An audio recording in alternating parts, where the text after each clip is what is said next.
இனிய உள்ளங்களுக்கு வணக்கம். இன்று ஒரு கதையுடன் தான் உங்களை சந்திக்க வந்துள்ளேன்.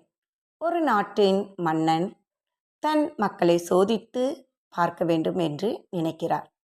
அதனால் ஆள் நடமாட்டம் அதிகம் உள்ள சாலையில் முதல் நாள் இரவே சென்று ஒரு பெரிய பாறையை வைத்துவிட்டு சென்று விடுகிறார். அடுத்த நாள் அந்த வழியாக வந்த மக்கள் அந்த பெரிய பாறையை பார்த்து அதிர்ச்சி அடைகிறார்கள். சில பேர் அந்த பாறையை பார்த்து பின் வாங்குகிறார்கள். இன்னும் சில பேர் அந்த பாறையை நடு ரோட்டில் கொண்டு வந்து போட்டது யார் என்று திட்ட ஆரம்பிக்கிறார்கள்.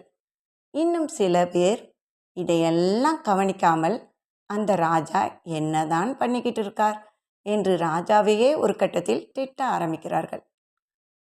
அதன் பின் அந்த வழியாக வந்த முதியவர் ஒருவர் அந்த பாறையை பார்த்துவிட்டு இதனால் நிறைய பேருக்கு நேரம் வீணாகுமே என்று நினைத்து அங்கிருந்த பாறையை கஷ்டப்பட்டு மெதுவாக சாலையோரத்தில் நகர்த்தி வைக்கிறார்.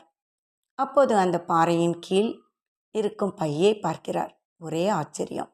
அது முழுவதும் தங்க காசுகளும் அதனுடன் ஒரு கடிதமும் இருந்தது. அந்த கடிதத்தில் என்ன எழுதியிருந்தது தெரியுமா? இந்த பாறையை சாலையோரமாக நகர்த்தி வைப்பவருக்கு மன்னருடைய அன்பு பரிசு என்று இருந்தது.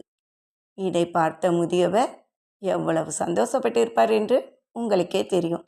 இந்த கதையிலே வந்தது போலதான் இன்று பல பேரும் ஒரு காரியத்தை தொடங்கும்போது அதில் ஏற்படும் தடைகளை எண்ணி புலம்ப ஆரம்பிக்கிறார்கள். இன்னும் சில பேர் பின்வாங்கி விடுகிறார்கள்.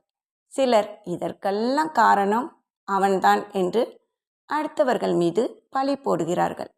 ஆனால் அந்த முதியவர் போல் முதல் அடியை யார் எடுத்து வைக்கிறார்களோ, கஷ்டப்பட்டு தடையை தகர்த்து எறிகிறார்களோ அவர்களுக்கே நிறைய பரிசுகள் காத்திருக்கிறது. இன்று நம்மில் பலரும் ஒரு செயலை தொடங்குவதற்கான முதல் அடியை எடுத்து வைப்பதற்கே அதிகமாக தயங்கி நிற்கிறோம். எந்த காரியம் செய்ய தொடங்கும் போதும் முதல் அடியை தயங்காமல் எடுத்து வைத்து முன்னேறி செல்லுங்கள். வெற்றி கனி உங்களுக்காக காத்திருக்கும். வாழ்க்கை நிக்கட்டும். நன்றி. மீண்டும் சந்திப்போம்.